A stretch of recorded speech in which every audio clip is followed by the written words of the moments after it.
Okay, so we're on to the new unit. I just want to reassure you guys that we're easing into this. The last logarithm unit that we're on is word problems. We're going to do word problems with exponential growth and exponential decay.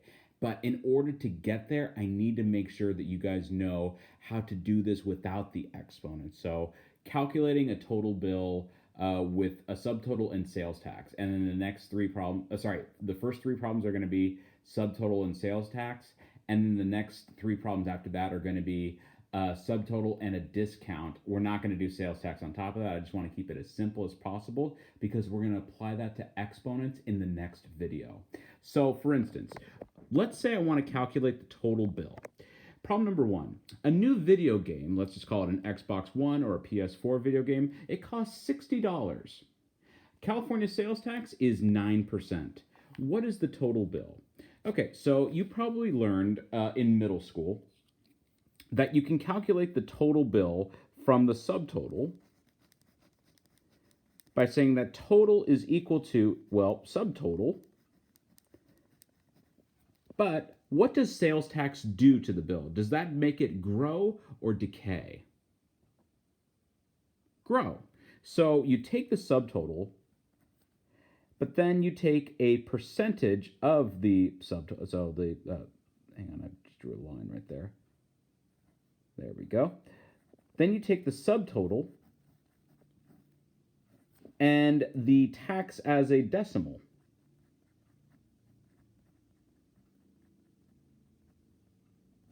So the subtotal of the video game, the price tag says $59.99, but let's just call it $60.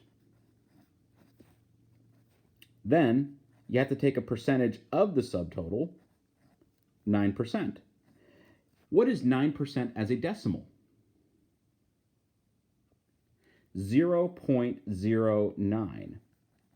So what you do is you take 9% of 60, or 0.09 times 60, and that would be $5.40.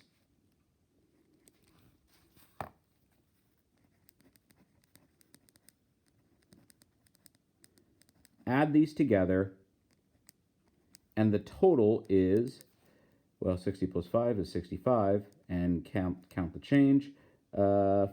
Well, not the change, the cents on top of it. So the total bill with the subtotal and the tax would be $65.40. Now I'm going to do this using what's called a scale factor, method number 2.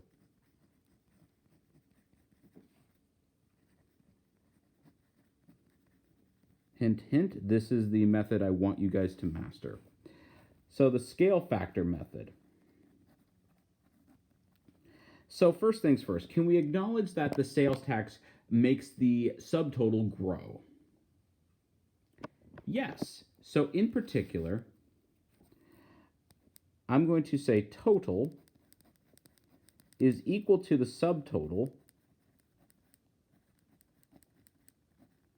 and I'm going to factor this out. Notice that if I factor out subtotal plus subtotal times tax decimal, I'm literally factoring out subtotal. Subtotal times 1 is subtotal, and therefore I can factor this out as subtotal times the quantity of 1 plus tax decimal. Or, let's plug in the pieces now. The game is $60, right? And the tax as a decimal, 9%, is 0.09. So you know what would cut this even quicker? Is if I just multiplied $60 times 1.09. So if I plug that into the calculator, I still get $65.40 using an entirely different method. They both get the same result. And again, if this is how you calculate the total bill, I'm not trying to take this away from you. I'm just trying to help you out for the next unit. Once again, if this is how you calculate, if this is how you estimate the total bill in your head, be my guest. I'm not trying to take that away from you. This is the method that I want you to use in Algebra 2 when we do these word problems, though. It's going to help you out in the long run. All right, let's do problem number 2. So suppose you buy a brand new pair of shoes and the sales tax, let's just call it 9.5%. So using the middle school method, so the total is equal to the subtotal, $35. But then I'm going to add a certain percentage of that $35, the sales tax. So I'm going to say $35 gets multiplied by a certain percentage. So if 9% is 0.09, how do I write 9.5% as a decimal? 0.09, tack on the 5. 0.095 is 9.5% as a decimal. So I've got $35, and then I'm going to add 35 times 0.095. So that'd be 3.325. Let's just round that up to 3.33. So that's 3.33, and I just rounded up because that third decimal place is a 5. So then I add these two together, and 35 plus 3 is 38. Tack on the 33 cents. So $38.33 would be the total if I had 9.5% as my sales tax. What's another way I could do this? The scale factor way. So I've got my subtotal, and I'm going to multiply this by 1 plus the tax as a decimal. Remind me again, what is 9.5% as a decimal? 0.095. So that's the same thing as multiplying $35 times 1.095. Okay, let's see if we get $38.33, or we know that we rounded up, so it's like 32 with a huge with the ability to round up. So 35 times 1.095 is 38.325. Remember, we're rounding up because the third decimal place is 5 or more. So 38.33. Same outcome, different method. Okay. All right, let's do one more with just a subtotal and a decimal. So let's say you want to buy a video game console for $400, and let's say that the sales tax is 9.25%. So I'm going to do this using the old method. The total is equal to the subtotal, which is $400, and then I have to take a certain percentage of the $400 to California.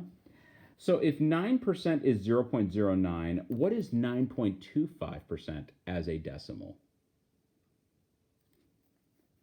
0.0925. Okay, so I've got $400. That's my subtotal. I want to calculate what the tax is for $400. So 0.0925 times 400 is, oh wow, 37, and even 37. Wow. So $37 is my sales tax flat. So therefore, the total bill is $437. Okay, this time I'm going to expect a little bit higher out of you because I want you guys to get comfortable with this.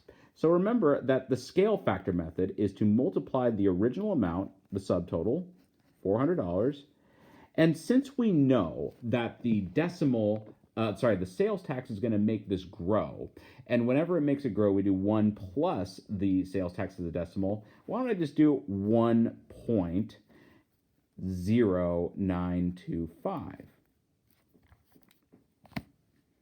So 400 times 1.0925. If I buy a $400 video game console at 9.25% sales tax, I get $437.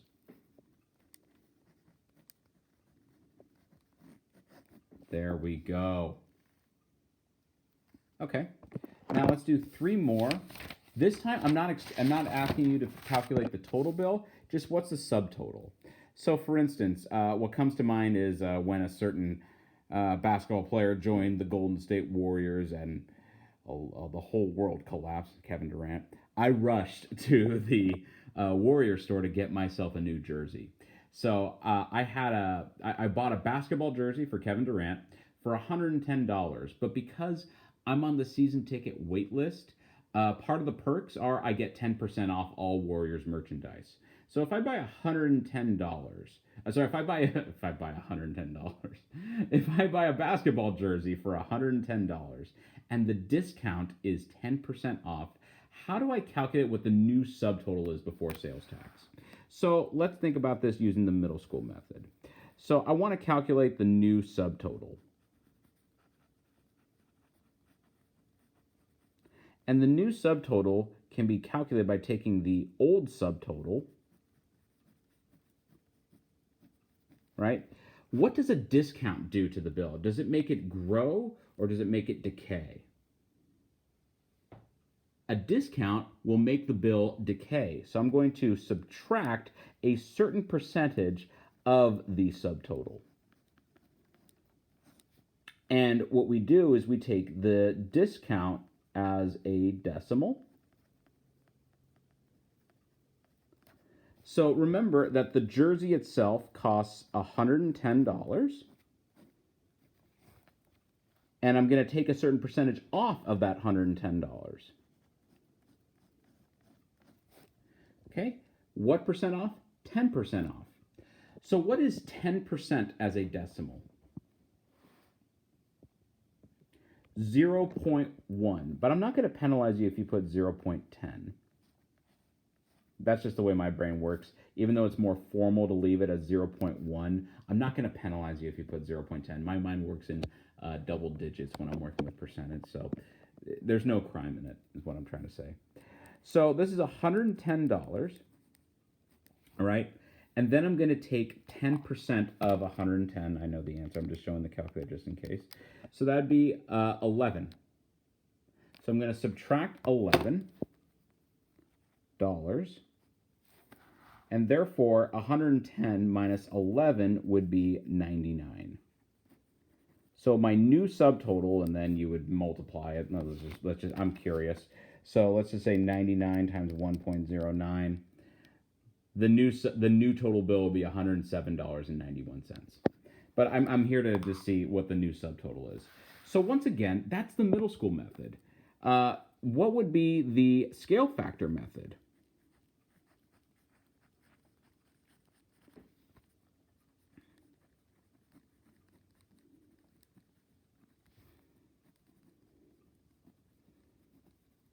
Okay, so remind me again, does a discount make the bill grow or decay? Well, it started out at $110 and it shrank, so it decays. So once again, we want to calculate what the new subtotal is.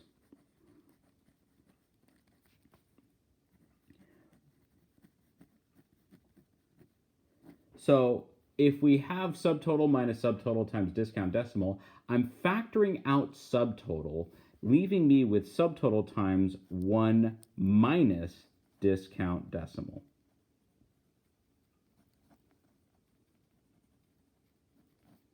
Okay, so now let's put the pieces in. If the basketball jersey costs $110, right, and the discount is going to subtract and make it shrink, what is 10% as a decimal again? 0.10, right, or 0.1. Then $110 should multiply 1 minus 0.10, that'd be 0.90 or 0.9 if you want to be proper. So think about this. For one, 100% minus 10% is 90%. When I take a percentage off, always acknowledge what the percentage is on. So if I take 10% off, I pay 90% of the subtotal. So $110 times 90% of the original price is $99. So the new subtotal would be $99 just like we did with the middle school method. And then, of course, you multiply that by 1.09 at 9% sales tax, and you get the idea. But I just want to acknowledge the relationship between 10% off and paying 90% of the original price. And that is a scale factor method. See if you can do problem number 5 and 6 on your own. So let's say you buy an $80 jacket. I don't know, nothing specific. It has the San Francisco Giants logo on it. I bought it a little less than a year ago. Why? Why do you ask? So it's $80. It was on clearance for 30% off. What is the new subtotal? So let's say I do it using the middle school method. The new subtotal, right? I take the subtotal, $80, and then a clearance, right? It's last year's model, it's 2 years ago model. They're trying to get rid of it, is what I'm trying to say. So if I take 30% off, I take $80 and I calculate 30% of it. So then 80 times 0.30, that'd be $24. So $80 minus $24, right? 80 minus 20 is 60, and then subtract 4, that'd be 56. So the new subtotal would be $56. And yes, that is a true story. All right, so that's the middle school method. What's the scale factor way?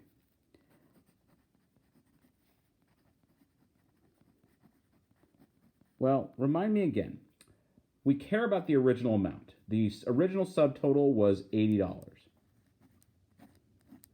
And what clearance does is it makes the total bill decay.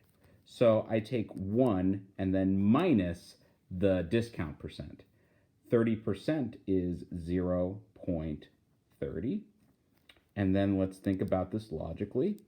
If I have 100% and I subtract 30% from the original amount, I'm left with 70%. So it makes sense that if I have a 30% off discount, I'm paying 70% of the original subtotal. Well, I know what it is. I'm just using the calculator. 80 times 0.70, because 8 times 7 is 56. There you go. So the new subtotal before tax is $56 yet again, using two different methods, the middle school method and the scale factor method. Okay. All right, number 6, this will be the last one. Okay, so let's say you buy takeout dinner for $47. I don't know, maybe you're in the mood for something, I don't know, like Texas barbecue. Like, I don't know, I didn't go recently to a Texas barbecue, pick up takeout food during the shelter. No. Anyway, so $47 is the takeout subtotal. But let's say you have a coupon for 15% off. What is the new subtotal?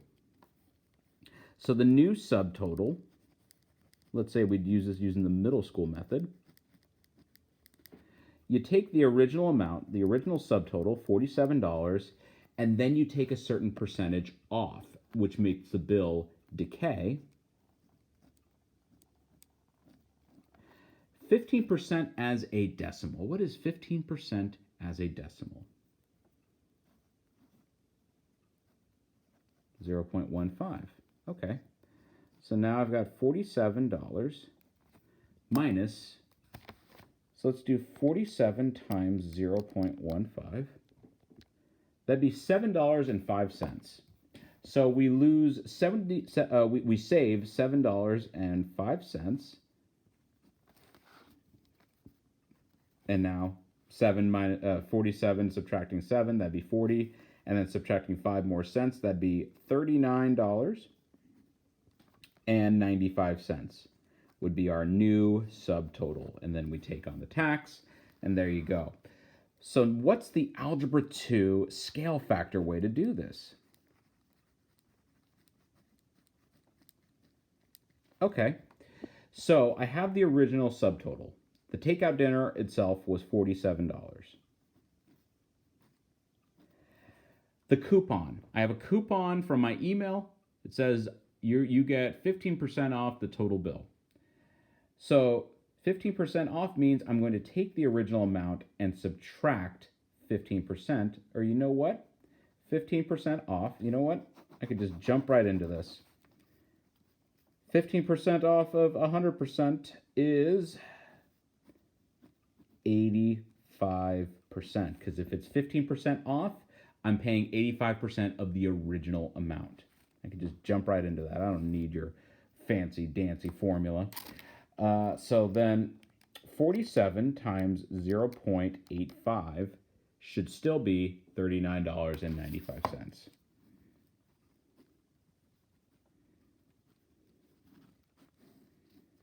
Okay. So just to wrap up, what are we doing?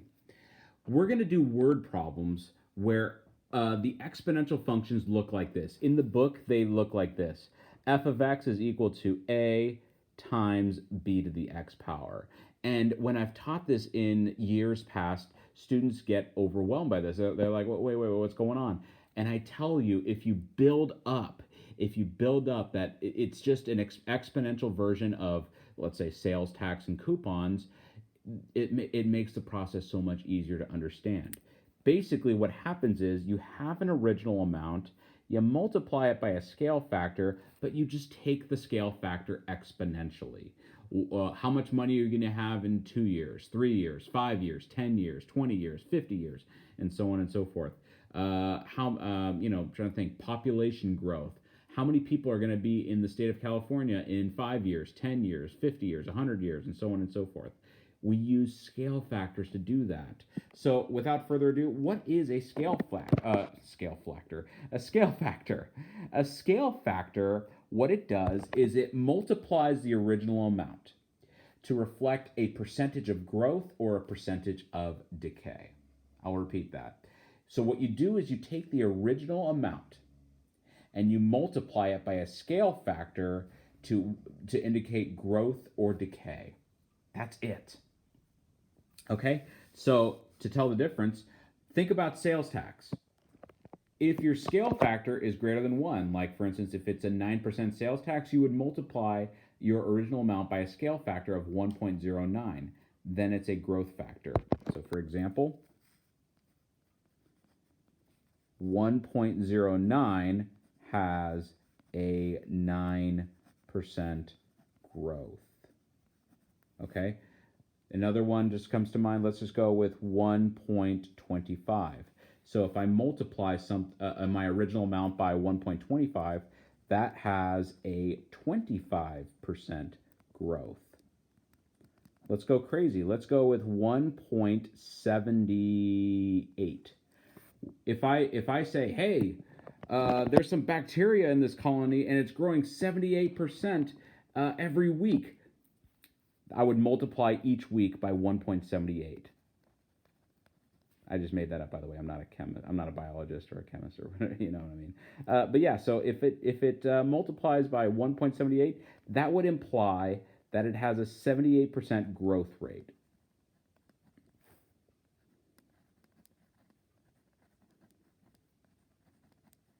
Okay. Now, if your scale factor is between 0 and 1, then it's what's called a decay factor, and a decay factor has a decay rate. Think coupons. So, for instance, a coupon that came to mind, let's go with, for example, 0.9, and I can put this imaginary 0 right there. So 0.9.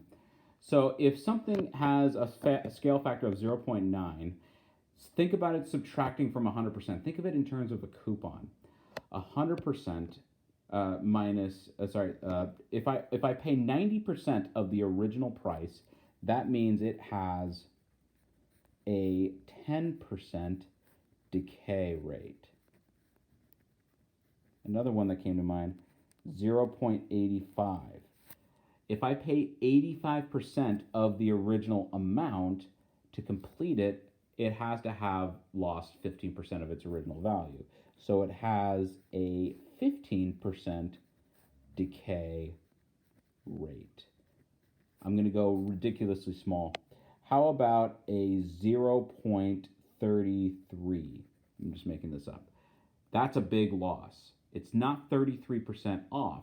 You're only paying 33% of the original price. So that would have a 67% decay rate. And let's just say, for the sake of just to complete that line, 0.25. If that's a huge clearance, if that happens. But if you multiply your original amount in an exponential word problem, that means that it has a 75% decay rate. And we're going to do some problems. We're going to set up some problems tomorrow using exponential functions. Have a great day, everyone. Hope you guys are staying safe.